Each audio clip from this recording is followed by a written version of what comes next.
This was my home, and I guess I will always consider it so.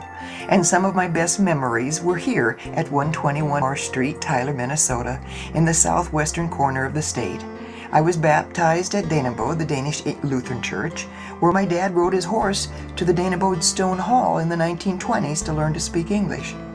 And then you'll see a picture of our English Lutheran Church, which was 2 blocks from our house, and our Tyler grade school at the end of Main Street, 1 mile off of Highway 14, where the big 15-foot Christmas stockings were always lit up during the Christmas season.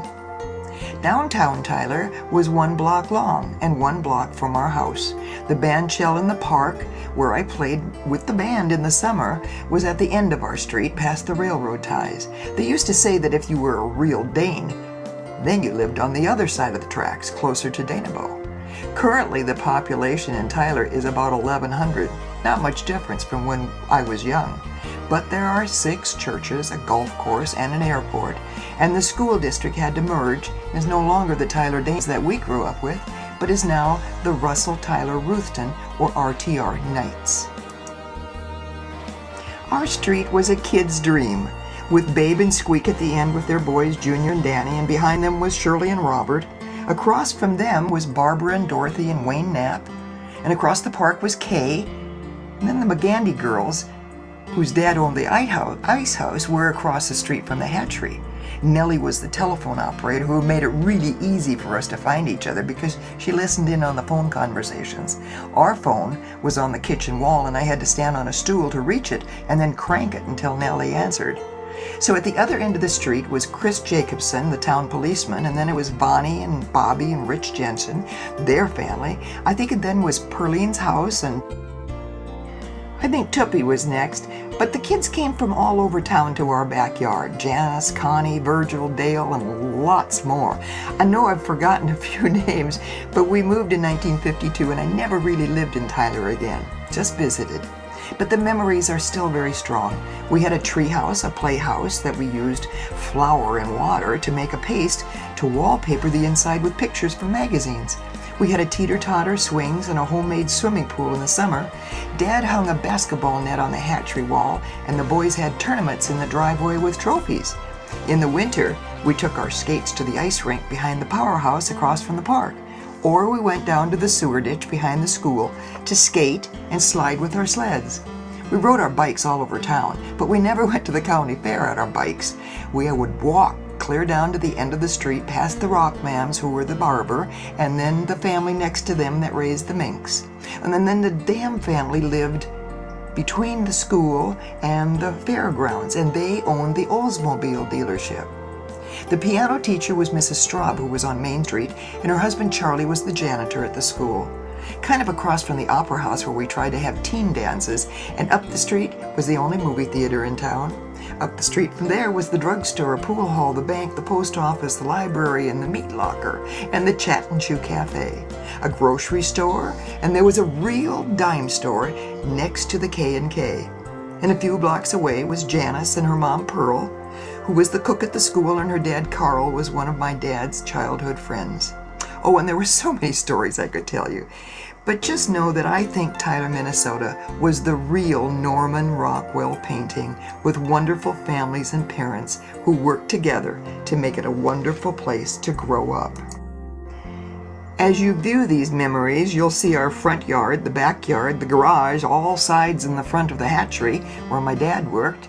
The small garage in the backyard was used as a shop with tools and a place for Roger to raise his pigeons when I was young. The ice house, owned by the McGandys, ran along the side of the small garage and was used as a target for throwing the corn cobs and chicken bones after our family picnics. The cleaning up wasn't near as fun, though. Dad built the fireplace, and right behind we buried Corky, our dog, that was run over by a teenager in a truck.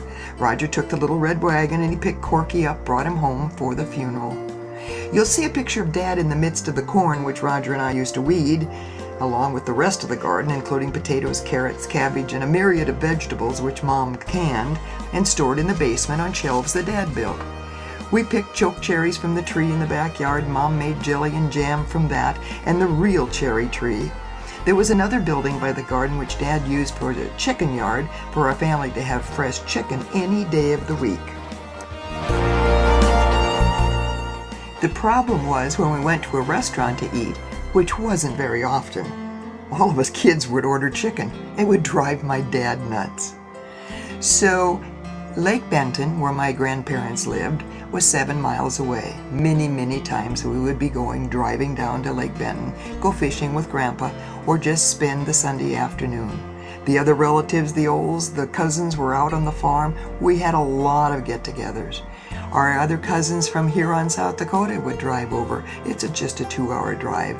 We'd have many wonderful times together. But look at the pictures of this beautiful home.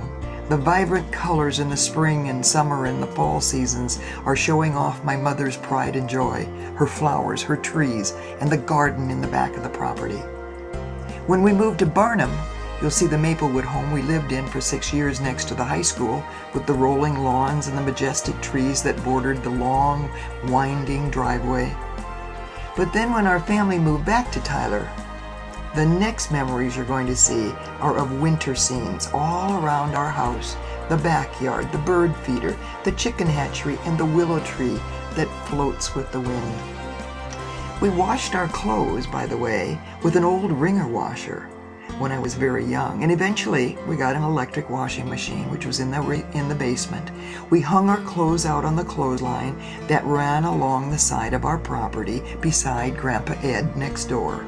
And sometimes we had 4 or 5 lines to hold all the clothes for this family of 6. And that was all year round, rain or shine, including the snow and the icy weather. There will be scenes of the inside of the house that you'll see, with its long living room and dining room through the kitchen out to the room that we called the master room, which gave us a family view of the whole backyard, and the little Danish Nisseman with the baby chickens who protected this Danish home.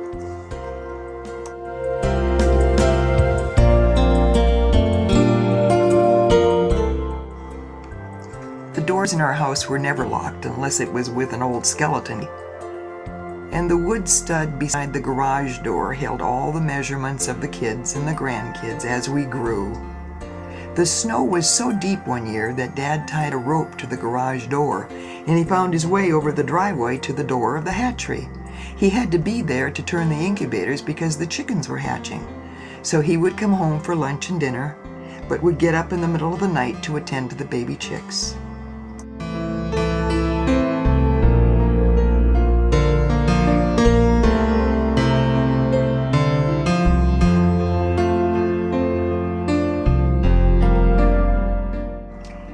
And the winter vacation around Christmas for a couple of weeks was great fun.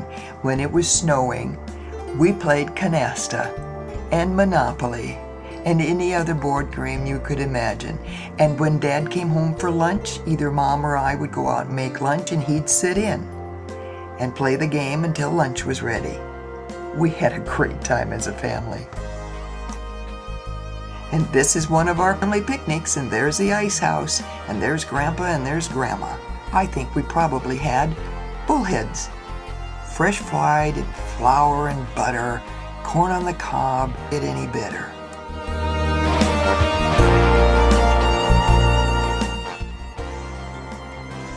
When Dad got transferred up to Barnum, which was near Duluth, it took our whole family time to adjust, to move away from all of our friends and our family and begin again with new friendships. We did it, but it was hard on all of us. 6 years later, after making new friends in Barnum, my family came back and my brothers graduated from Tyler.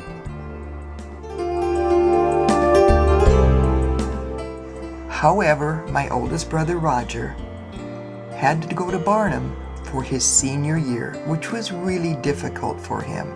He had gone to school for 11 years with all of his friends in Tyler and went to a new school to graduate. Shortly after that, he went into the Air Force. And the rest is history.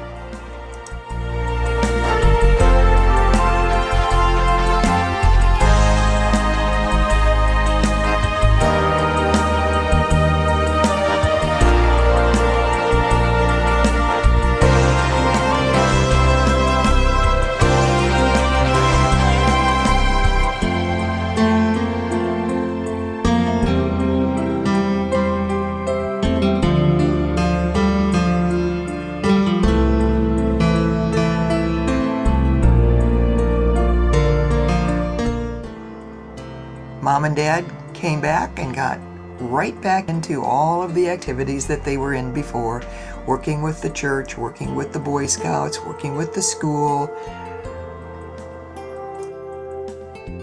Started up with their card party again with all their old friends. And it was good to be home. That was the house that my grandfather had built. And when he died, my dad bought it from 13 half-brothers and sisters. So the house has a history.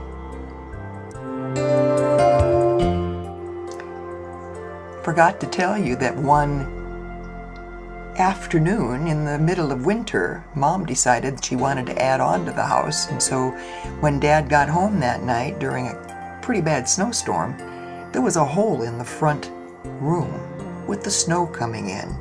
He said, "Okay, I get the point, but we're not going to build until the spring."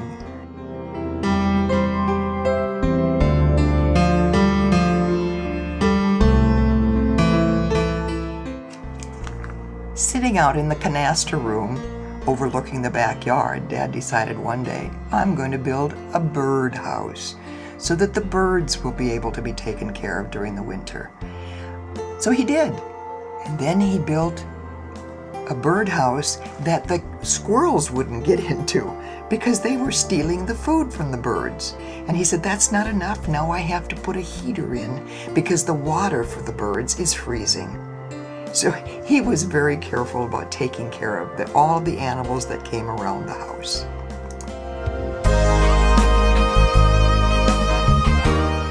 Well, this isn't just a picture of the inside of the house, it's some of the nice things that Mom made.